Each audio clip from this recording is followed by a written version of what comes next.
আল্লাহ বলে, বান্দা তুই কোন রকম দুনিয়াতে আমার দেওয়া অল্পতে যদি খুশি থাকতে পারস, হাসরে তোর অল্প আমল আমি খুশি হয়ে যাব। তুই দুনিয়াতে আমার উপর রাজি থেকে আয়, অভিযোগ করিস না, আফসোস করিস না। দুনিয়াবি কোনো ব্যাপারে আমার উপর নারাজ দেখায় মাথা ফাটাইস না। তুই আমি রবের সিদ্ধান্ত থেকে কোন রকম খুশি থেকে তুই কবরে ইমানটা নিয়ে আয়।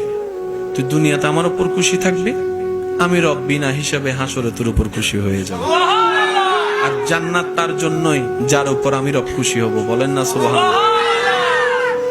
হাদিসের মধ্যে এসেছে, অনেক দোয়া কবুল না হওয়ার কারণে যারা ধৈর্য ধারণ করেছে, রবের হিকমত বুঝার চেষ্টা করেছে, অপেক্ষা করেছে, তাদেরকে হাসরে নিয়ে যাওয়ার পরে আল্লাহ তাআলা ওই দোয়া কবুল না হওয়ার কারণে, ধৈর্য ধরার কারণে এমন পুরস্কার দিবেন, ওই ব্যক্তি পুরস্কার পেয়ে শুধু আফসোস করবে, ইস দুনিয়াতে আমার একটা দোয়া কবুল না হতো, দুনিয়াতে যদি আমার একটা দোয়া কবুল না হতো, আজকে তো আমার নিয়ামত আরো বেশি হতো। সেজন্য মুমিন বান্দা কখনো লসে থাকে না।